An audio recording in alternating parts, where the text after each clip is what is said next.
Hoy solo unos números nos separan de comunicarnos con cualquier parte del mundo en cualquier momento. Esta es la historia del hombre cuyo ingenio lo hizo posible. Alexander Graham Bell. Su estudio de la voz humana lo llevó a crear uno de los inventos más importantes de todos los tiempos y contribuyó a forjar el mundo moderno. Estaba obsesionado con una visión que se enfrentó a un escepticismo generalizado. Se pensaba que era una locura, que un trozo de metal pudiera captar un sonido y que viajara mágicamente por el cable. Tuvo que batallar con competidores ricos y poderosos. Tuvo que vigilar su espalda continuamente. Nunca supo bien quién era su amigo y quién su enemigo. Fue una dramática carrera contra los mejores ingenieros de su época. Sin su contribución, la revolución de las comunicaciones que vivimos hoy sería inconcebible. Alexander Graham Bell y la carrera para inventar el teléfono.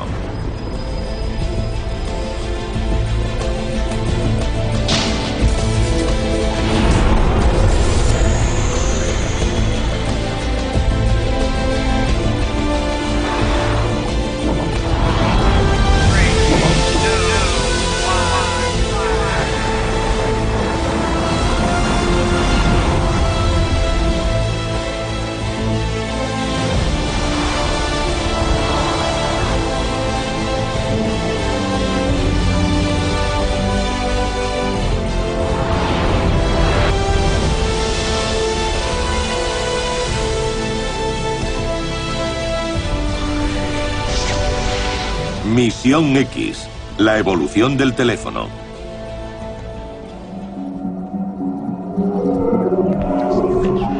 Hoy sería inimaginable no disponer de un teléfono.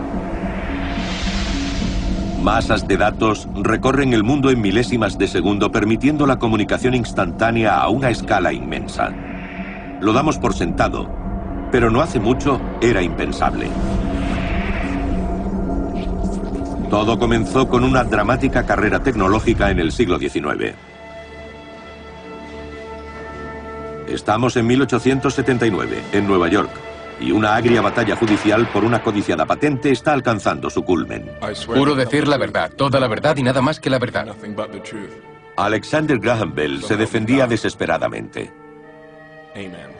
El inventor Elisha Gray, junto con la poderosa empresa de telégrafos Western Union, afirmaba que Bell había robado su invento. El tribunal debía decidir cuál fue el primero en inventar el teléfono. Uno de ellos se convertirá en el padre de la comunicación de masas. Solo unos años antes, el telégrafo se había convertido en una tecnología que revolucionó su época. Pero pronto llegó a su límite, y no solo porque por el cable solo podía enviarse un mensaje cada vez. La demanda de más y más cables crecía increíblemente y el precio del cobre se disparaba.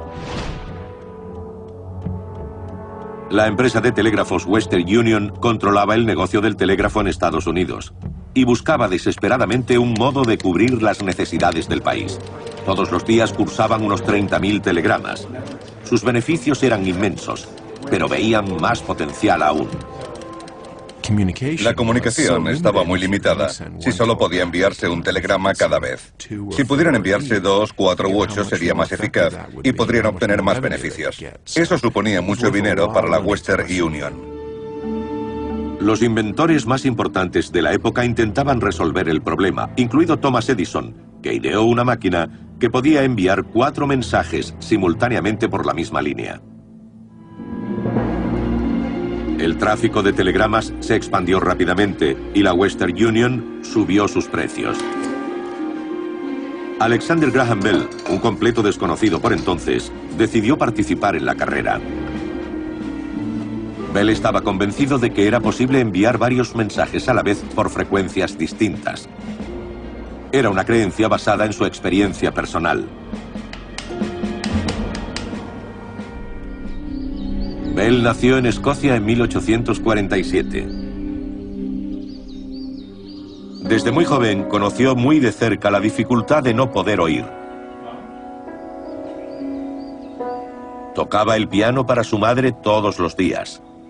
Era casi sorda y apenas podía mantener una conversación. Sin embargo, podía distinguir la música que interpretaba su hijo.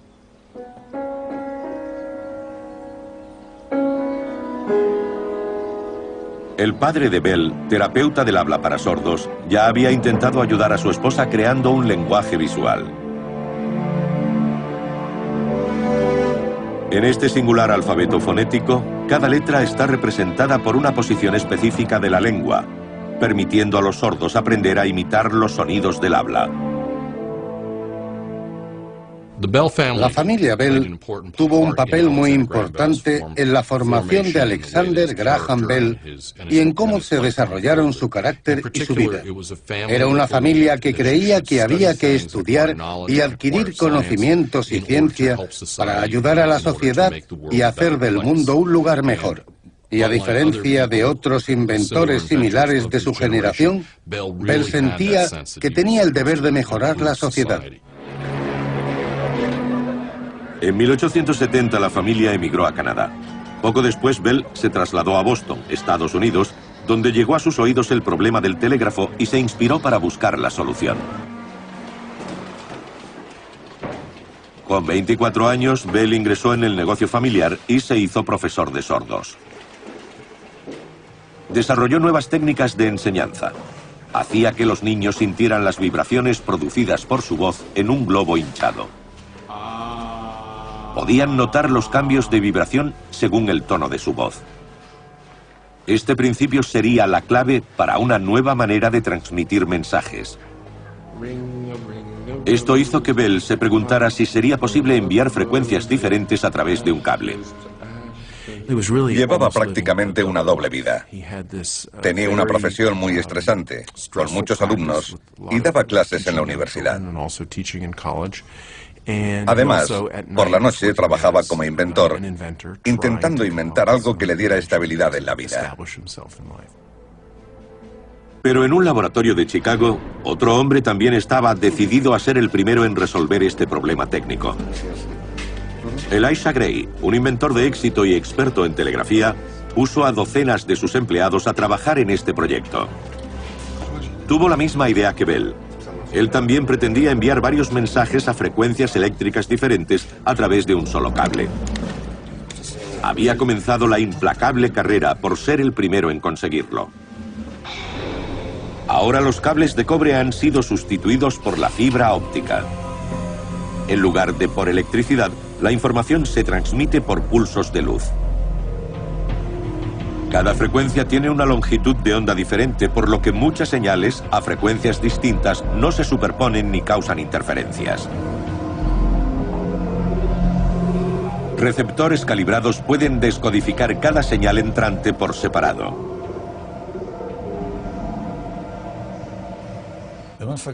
Si se compara la fibra óptica con un cable de cobre o con la transmisión por el aire, la fibra óptica es sin duda el medio con un mayor ancho de banda, lo que aumenta la capacidad de la información transmitida.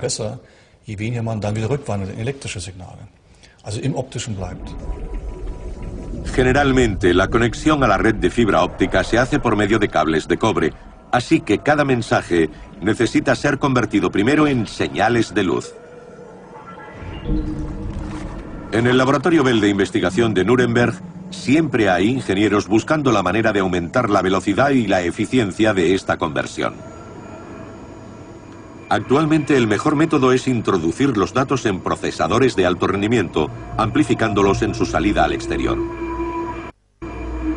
Estos chips de silicio aceleran la señal dentro de la red de fibra óptica y se utilizan para traducir el flujo de datos cuando se transfieren a una red distinta. Los ingenieros ya están trabajando en la siguiente fase para sustituir este complicado proceso. Espejos minúsculos de menos de 1 milímetro de diámetro dirigen la luz a su destino sin necesidad de traducción, evitando los lentos componentes electrónicos. En el pasado, ¿quién se hubiera imaginado que no solo haríamos llamadas telefónicas con un móvil, sino que además enviaríamos fotos e incluso veríamos la televisión? Hay una convergencia a todos los niveles de las redes, los proveedores y el receptor final. En definitiva, hay una gran red, Una gran industria de las telecomunicaciones, que tiene que funcionar integrada. Estos espejos se moverán mecánicamente y pueden ser un elemento importante del empeño para superar ese reto. Cada fibra de vidrio puede transmitir cientos de miles de señales a la vez y la cantidad de datos aumenta constantemente. Esto es tecnología moderna basada en las investigaciones de Alexander Graham Bell.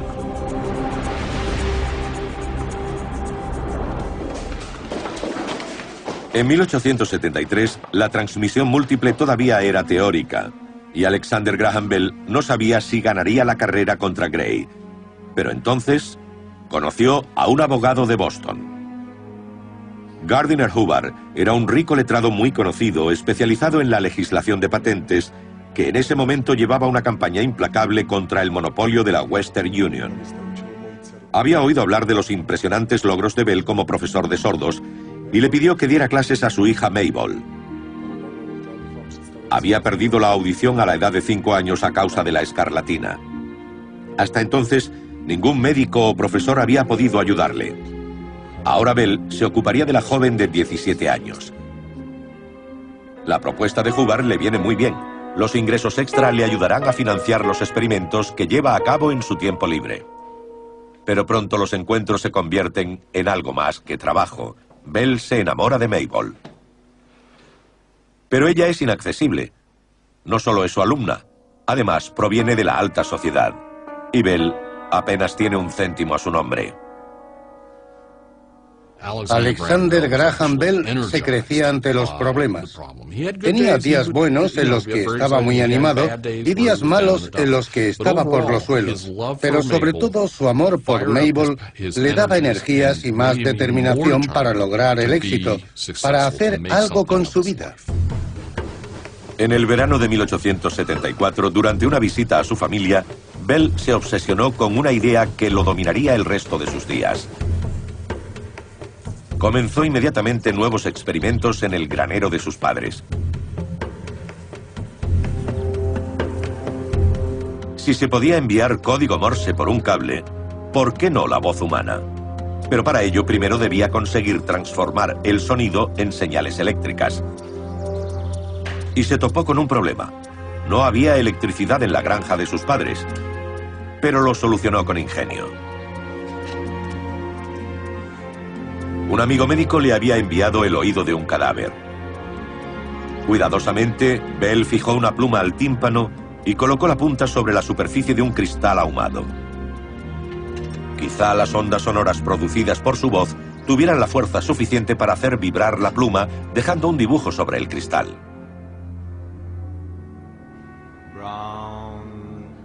Sorprendentemente, la pluma comenzó a moverse.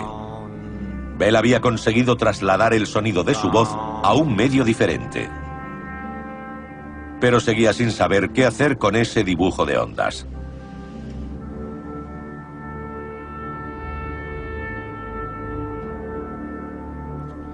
Mucho después, los criminólogos descubrieron que las ondas de Bell pueden utilizarse para luchar contra el delito. Los analistas del lenguaje de la Oficina Federal de la Policía Criminal de Wiesbaden, en Alemania, tienen una misión especial. Un importante aeropuerto alemán ha recibido llamadas amenazadoras y las grabaciones son la única prueba que tienen los expertos.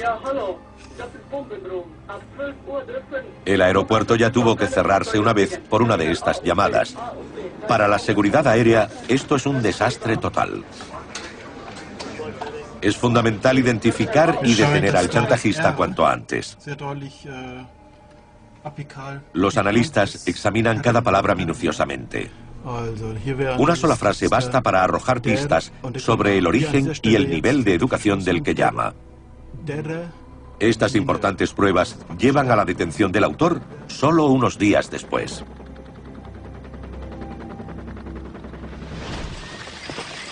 En 1875, Bell decidió abandonar el primer registro de ondas de la historia. Creyó que tendría más éxito, dinero y, no menos importante, reconocimiento con el perfeccionamiento de la telegrafía. Entonces, un afortunado incidente le inspiró para pensárselo de nuevo. Gardiner Hubbard oyó casualmente a Bell explicándole a Mabel su idea de la telegrafía múltiple. Igual que se tocan varias notas en un piano, Bell quería enviar muchos sonidos al mismo tiempo. Esta información podía ser la clave para acabar por fin con el monopolio de la Western Union. Cuando Bell describió a Gardiner Hubbard su idea de enviar múltiples mensajes por un solo cable de telégrafos, asignando a cada uno un tono musical distinto, Hubbard se maravilló y empezó a mirar de modo totalmente distinto a ese joven ansioso, nervioso y alérgico que hasta entonces no era más que uno de los muchos pretendientes de la mano de su hija. Bell podía ayudar a Hubbard a cambiar la sociedad para resolver todos los problemas que había visto con la Western Union controlando el telégrafo en Estados Unidos. Quizá este invento era lo que Hubbard buscaba. Pero Bell y Hubbard podían perderlo todo incluso antes de empezar. En 1874, Gray invitó a los periodistas de los principales periódicos del país a su laboratorio de Chicago. Anunció que había conseguido enviar 8 mensajes simultáneamente. Gray afirmó que solo era cuestión de tiempo que solicitara una patente para su máquina prácticamente terminada. Su público estaba hechizado. Gray pidió a los periodistas que probaran ellos mismos su telégrafo. Impresionados, informaron de que Gray y su aparato revolucionarían por completo la telegrafía. Cuando Hubbard leyó los artículos, no lo dudó ni un segundo. Inmediatamente fue a la oficina de patentes de Washington para entregar los documentos de Bell. Seguro de que había vencido a Gray, salió con sensación de victoria. Pero el funcionario de la oficina de patentes tenía un dilema. Había otra solicitud similar sobre su mesa.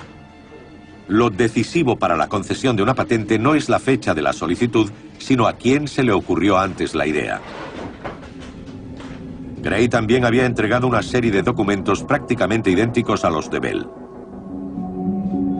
Cuando Alexander descubrió la incierta situación de su patente, fue directamente a la sede de la Western Union. Quizá pensó que, aun sin tener la patente, podía crear cierto interés directamente en el cliente. En mi opinión, fue a la Western Union con la esperanza de conseguir algo de dinero, sabiendo que se metía en una situación complicada y muy competitiva. Tuvo que vigilar su espalda continuamente. Nunca supo bien quién era su amigo y quién su enemigo.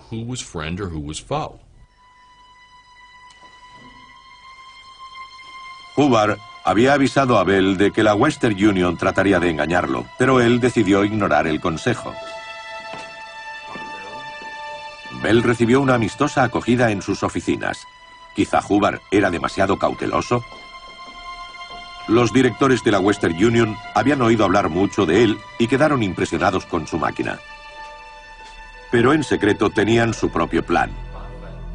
Sabían que Bell trabajaba con su viejo enemigo, Hubbard, y no tenían intención de pagarle un solo dólar. Ingenuamente, Bell les permitió hacer pruebas. Pero la Western Union no llegaba a ningún compromiso y solo buscaba ganar tiempo. En solo unas horas, le dieron una negativa tajante. Pero para entonces, sus ingenieros ya habían desvelado los secretos de la máquina de Bell. Con una falta total de escrúpulos, proporcionaron la información obtenida a su nuevo socio, Elisha Gray. Para Gray, la carrera con Bell era una batalla personal contra un simple aficionado. Por aquella época, Gray también había recibido los diseños de un teléfono de un científico alemán. Pero los rechazó prescindiendo de ellos tal como había hecho su inventor, Philip Reis. Fue un tremendo error.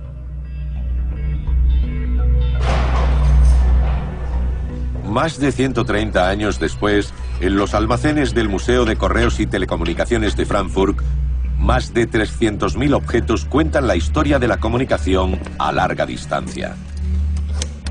Aquí puede encontrarse uno de los escasos teléfonos fabricados por Philip Reis. Solo existen media docena de estos valiosísimos aparatos.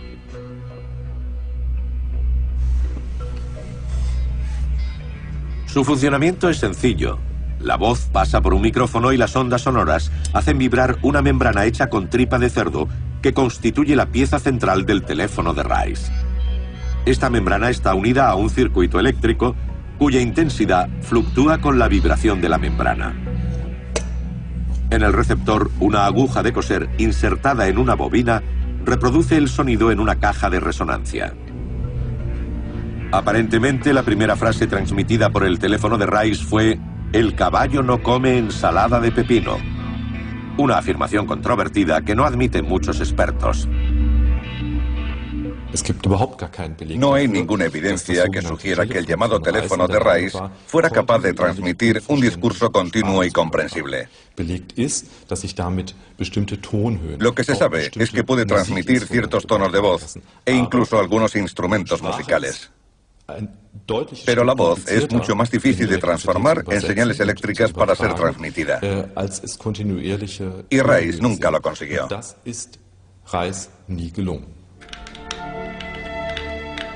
Lo que fue un callejón sin salida tecnológico para Rice se convertiría en un potente instrumento en la lucha de Bell contra la Western Union.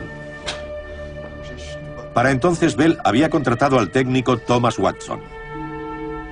Con su ayuda quería perfeccionar su aparato de telegrafía múltiple y ganar la batalla de la patente contra Gray. Pero continuas interrupciones dificultaban el avance. Una vez más tuvo que apagar el circuito eléctrico. Bell perdía las esperanzas. Entonces, inesperadamente oyó un extraño sonido saliendo del receptor. Watson había golpeado con los dedos un pulsador de Morse atascado y sin darse cuenta había producido una carga eléctrica. Bell se dio cuenta inmediatamente de que si un pequeño sonido podía producir una señal eléctrica, también sería posible hacerlo con la voz. Este fue el inicio de una revolución en las comunicaciones.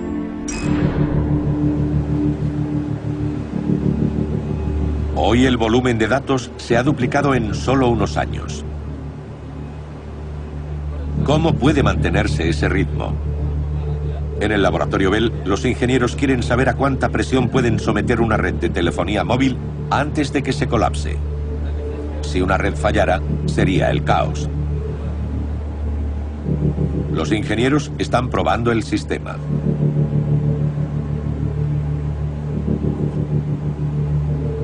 Para este experimento se ha simulado una red de telefonía móvil de una gran ciudad.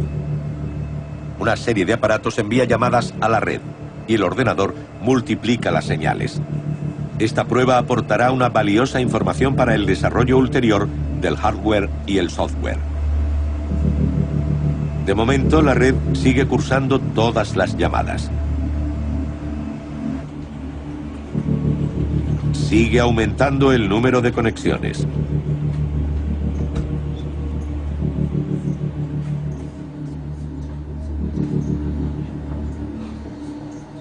Y entonces sucede.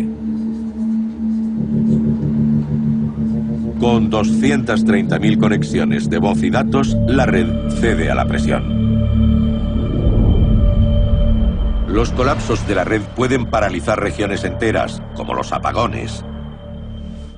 Hasta ese punto dependemos de la tecnología. En 1875, Bell solo necesitó una semana para fabricar su primer teléfono después de su espectacular descubrimiento. Ansía mostrar el aparato a Hubbard. Por favor, póngase el receptor junto a la oreja. Gracias. Pero, como con el invento de Rice, solo transmite partes de palabras. Bell está lejos de transmitir un discurso comprensible. Hubbard estaba furioso. Había dado fondos a Bell para terminar su proyecto de telegrafía, pero el joven inventor llevaba meses malgastando su dinero haciendo experimentos con el teléfono obsesivamente. Hubbard dio un ultimátum a Bell. O terminaba el telégrafo, o podía olvidarse de casarse con su hija.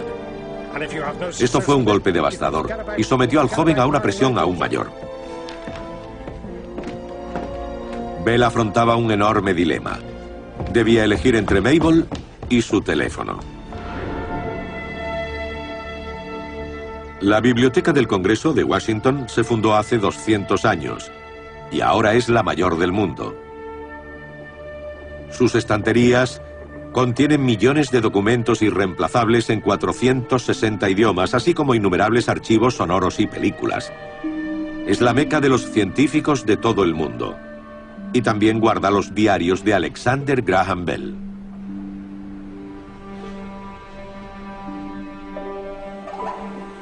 En estos cuadernos documentó sus experimentos con todo detalle. Podrían encerrar la clave de la decisión que Bell tomó hace tanto tiempo. Sus notas son claras. Su amor por Mabel lo convenció para seguir trabajando en el proyecto de la telegrafía.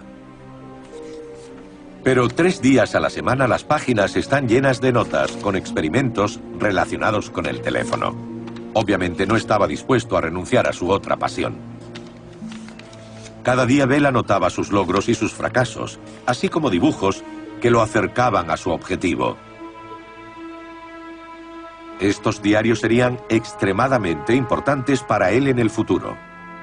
En estas anotaciones puede encontrarse un dibujo particularmente importante. Muestra cómo pretendía Bell solucionar el problema de la transmisión de la voz y representa un hito en la historia de la comunicación a larga distancia. El sonido de la voz humana hace vibrar una membrana, lo que incrementa la presión de una placa de metal sobre una bobina. Se transmiten pequeñas variaciones de la corriente que se transforman de nuevo en ondas sonoras en la membrana del receptor. Esta era al menos la teoría de Bell. Se pensaba que era una locura que un trozo de metal pudiera captar un sonido y que viajara mágicamente por el cable y saliera por el otro extremo reconstruyendo el sonido. Se pensó que era una locura. De hecho, Bell, durante una cena, estaba contando a otras personas que vivían en su pensión que lo que intentaba hacer era transmitir voces por medio de cables. Y por el rabillo del ojo, vio a otro de los comensales hacer una cosa así. Pensaban que era un tío raro. Mabel empezaba a preocuparse por la salud de Bell. Trabajaba continuamente y se negaba a descansar. Estaba muy cerca de transformar su idea en un aparato práctico que funcionara. Bell quería desesperadamente convencer a su padre de que el teléfono no era una tontería, pero no podía trabajar todo el día y toda la noche. Tenía que descansar.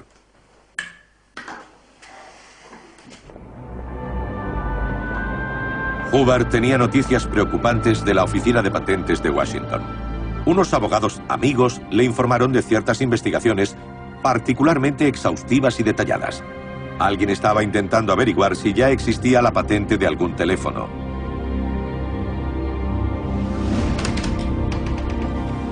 Más o menos por entonces alguien allanó el laboratorio de Bell por la noche.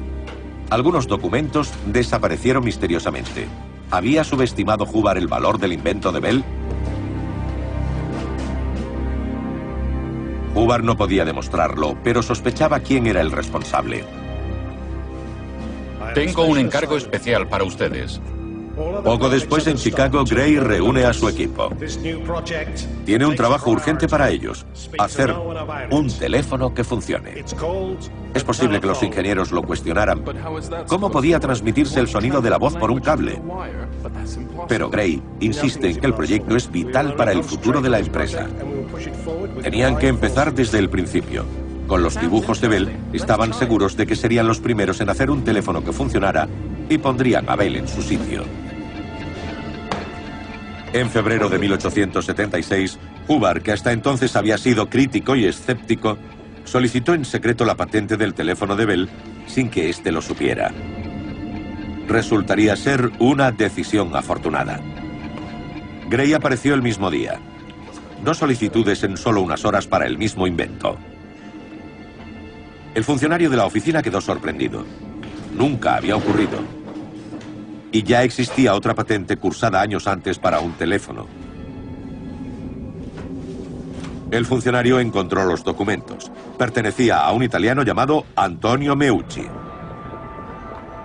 La pequeña Italia de Nueva York es un barrio que cientos de miles de italianos, llegados a América buscando una vida mejor, han convertido en su hogar. Allí vivía el inventor Antonio Meucci.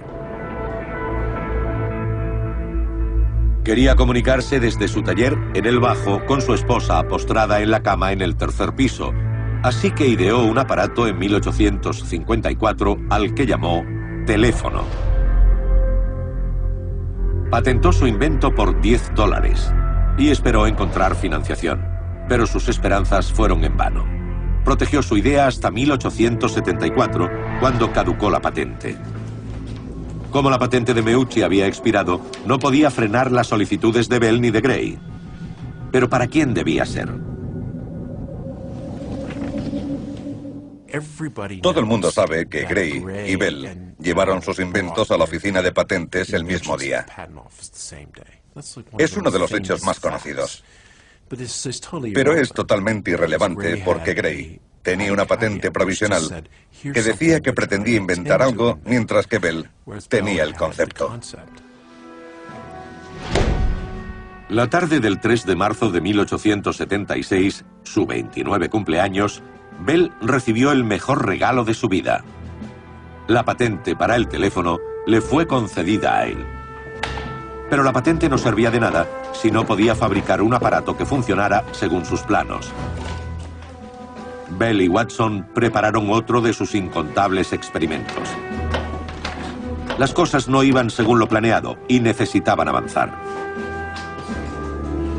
Watson se colocó junto al receptor mientras que Bell hablaba al micrófono en la habitación contigua.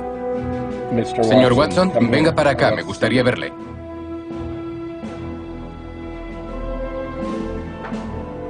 Señor Watson, venga para acá, me gustaría verle. Pero desgraciadamente no sucedió nada. Es otro fracaso para Bell y Watson. Su proyecto parece perdido. Entonces, Watson entra. Hay una sorpresa para Bell. Ese día, el 10 de marzo de 1876, Bell y Watson acababan de mantener la primera conversación telefónica de la historia. Hoy quizá lo más impresionante es que cualquiera puede llamar por teléfono desde cualquier lugar del mundo, sea desde un móvil o desde un fijo. Y es completamente normal navegar por la red desde el portátil y enviar correos electrónicos. La gente está más cerca y la globalización es posible mediante esta tecnología.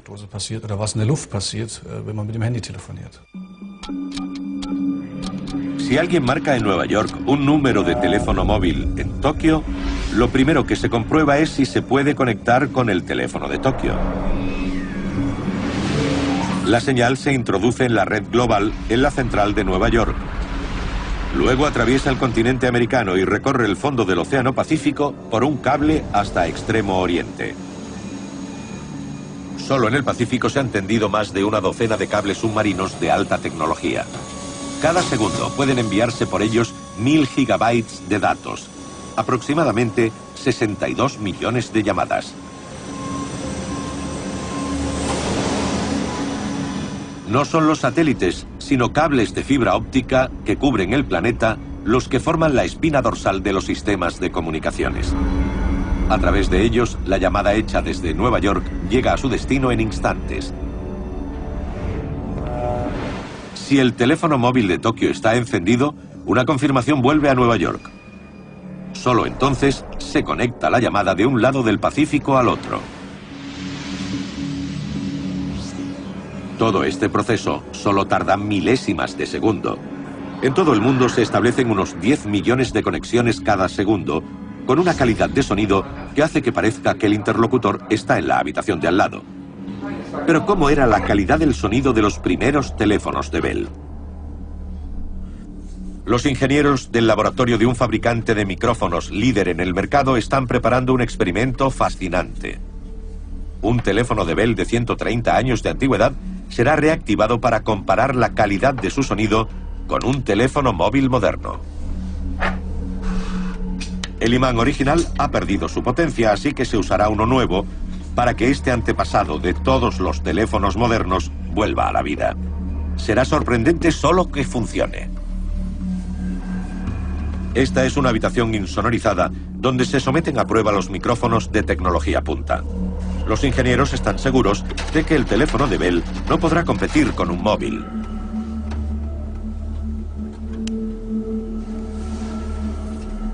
Cuando todo está dispuesto ante un altavoz, puede empezar la prueba. Es hora de descubrir si esta antigua máquina funcionará.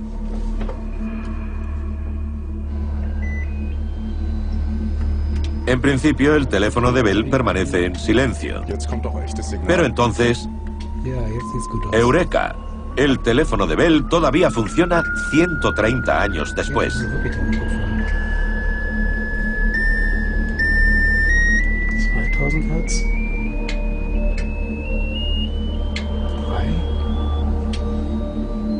Pero ¿cuál es su calidad comparada con la de un móvil?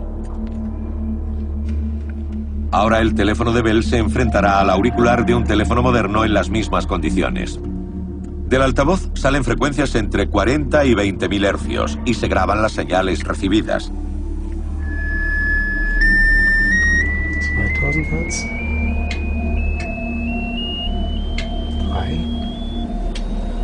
Los gráficos resultantes se superponen uno sobre el otro.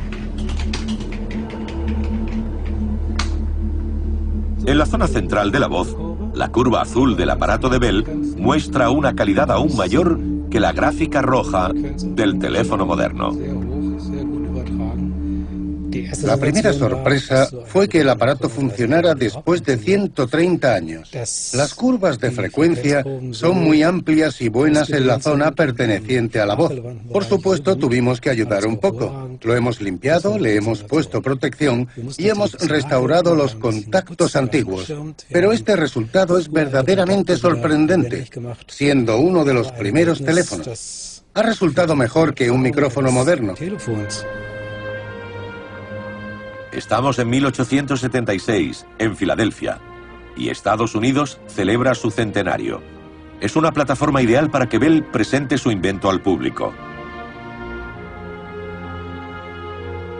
Se esperan 9 millones de visitantes de todo el mundo. Una de las mayores atracciones es la antorcha de la Estatua de la Libertad, que todavía está construyéndose en Nueva York.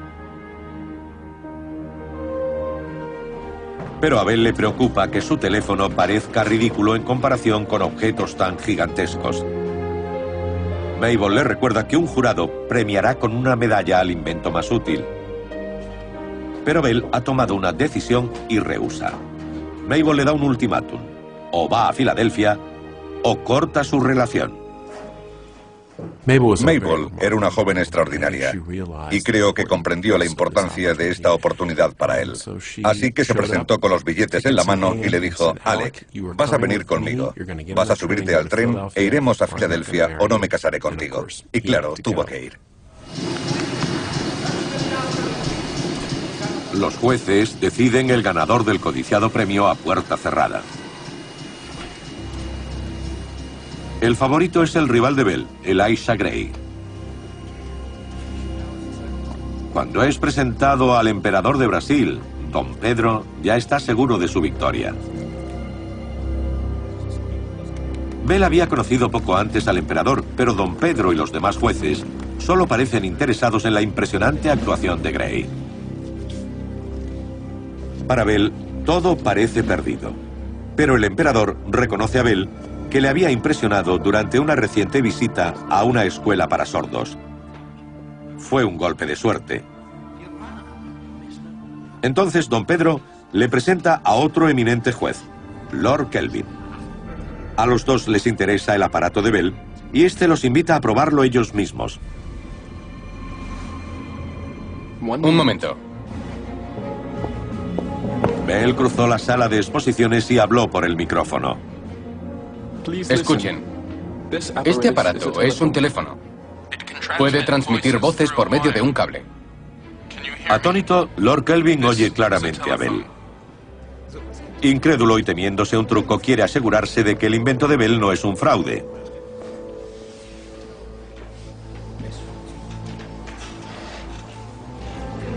Para comprobarlo, le pide a Bell que recite un texto de Shakespeare. Por ejemplo, algo de Shakespeare. Lord Kelvin reúne a los demás jueces para que presencien la demostración. ¿Ser o no ser? Esa es la cuestión. Asombrado al oír el texto de Shakespeare, pasa el teléfono a los otros jueces para que ellos también puedan conocer este increíble nuevo invento.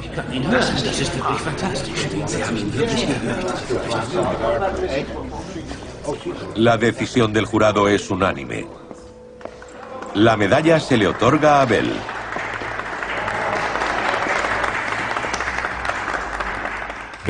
A partir de entonces, Bell fue invitado a visitar todas las organizaciones científicas importantes y dio numerosas conferencias. También lo invitaron a las asociaciones de telegrafía para hacer demostraciones. Recibió mucha atención de la prensa. De repente pasó de ser un inventor pobre a una personalidad conocida nacional e incluso internacionalmente. La prensa celebró el invento de Bell. Pero repentinamente empezaron a aparecer artículos críticos.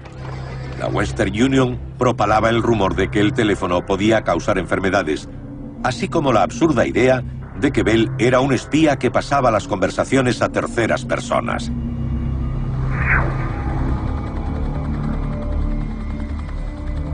La capacidad de interceptar llamadas era entonces pura fantasía.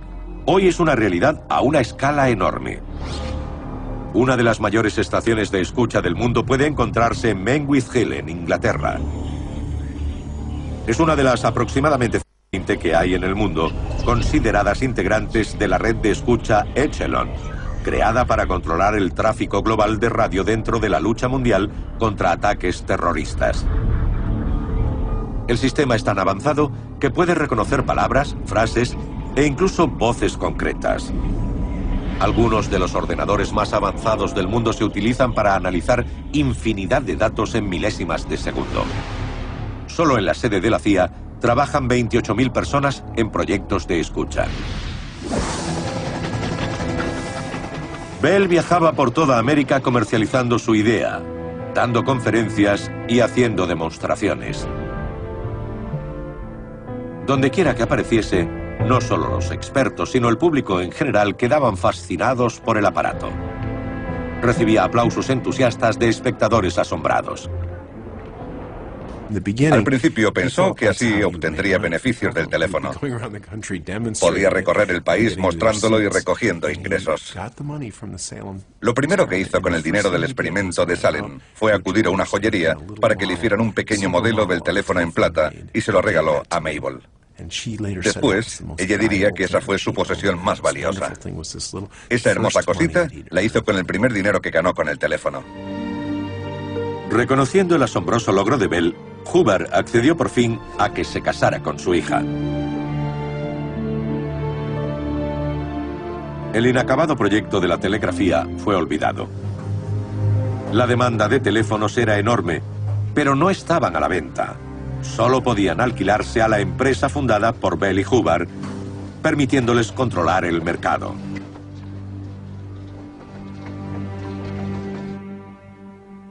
Las oficinas de telégrafos sintieron el impacto de este nuevo competidor, haciendo que muchos se preguntasen si peligraban sus empleos.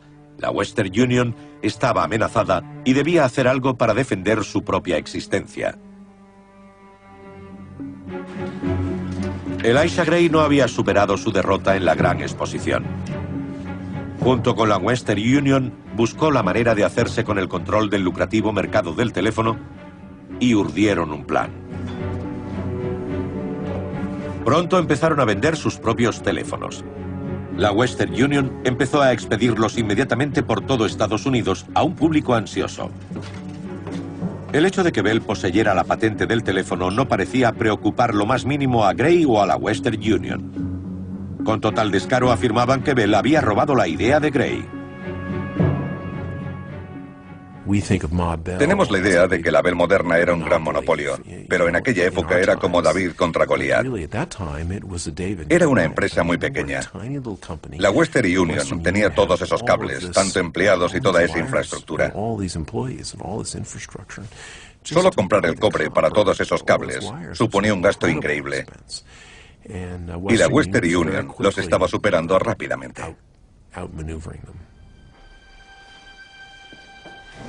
Bell fue a juicio, pero las cosas no iban bien.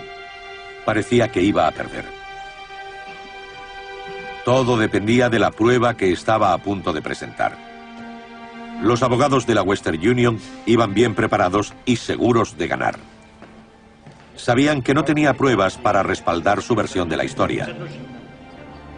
Bell fue interrogado implacablemente durante 7 largas horas y sometido a una avalancha de pruebas periciales y acusaciones. No tuvieron piedad. Su versión fue desestimada como un cuento chino por el abogado de la Western Union. Pero Bell lo había previsto y acudió preparado con diarios y cartas enviadas a sus amigos. Estas pruebas cruciales que hoy están en la biblioteca del Congreso describen el desarrollo de su invento con gran detalle.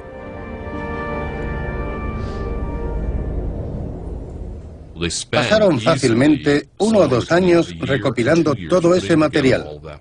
Y una vez se hizo esto, la Western Union lo examinó y decidió que no quería seguir con el caso y llegaron a un acuerdo extrajudicial. La polémica sobre quién fue el verdadero inventor del teléfono continúa. En 2002, el Congreso de Estados Unidos homenajeó a Antonio Meucci diciendo: su labor en la invención del teléfono debe ser reconocida.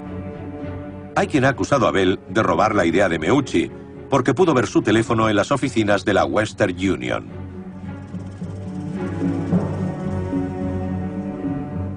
Aunque Bell hubiera visto el aparato de Meucci cuando estuvo en las oficinas de la Western Union, por lo que a mí respecta, no habría ninguna diferencia.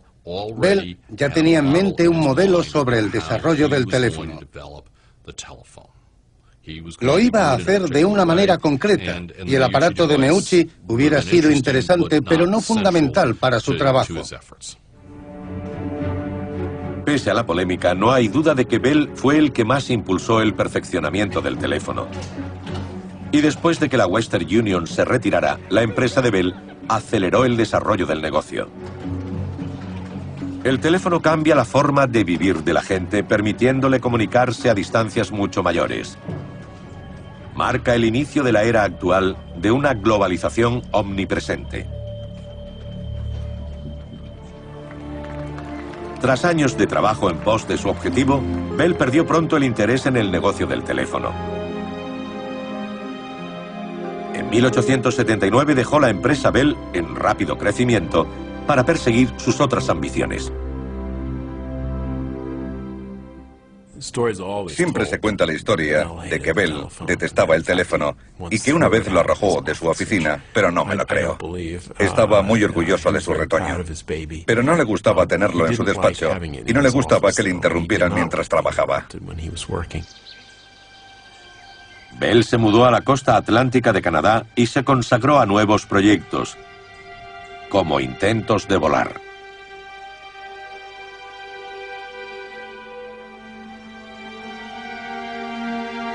Dedicó gran parte de su tiempo a experimentar con cometas capaces de llevar seres humanos. Hoy se le reconoce como un pionero olvidado del campo de la aviación. Con una familia que no dejaba de crecer, Bell siguió interesándose en un amplio conjunto de materias y continuó experimentando en muchos inventos nuevos. Le fascinaron los vehículos acuáticos, en particular los hidrodeslizadores, que podían verse junto a su casa a velocidades récord de hasta 110 kilómetros por hora.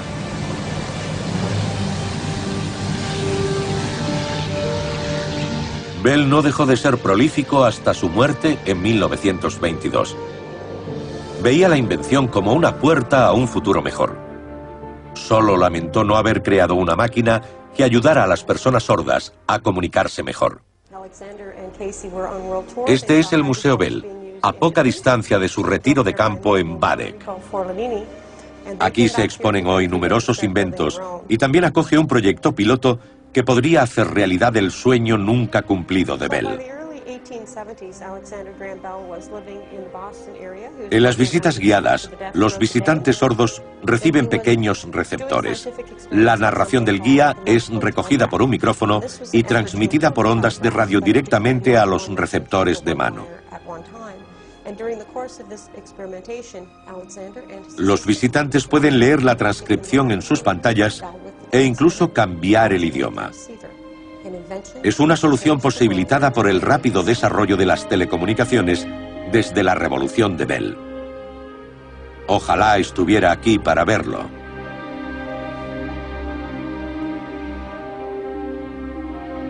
Nacidas de su sencilla idea, las redes de comunicaciones cubren el globo. Ahora es posible llegar a cualquier rincón del planeta en milésimas de segundo, enviando mensajes, imágenes o vídeos, o haciendo una simple llamada telefónica. Hoy hay más teléfonos que personas en la Tierra. Algo que ni siquiera Bell pudo haber imaginado en su sueño más atrevido.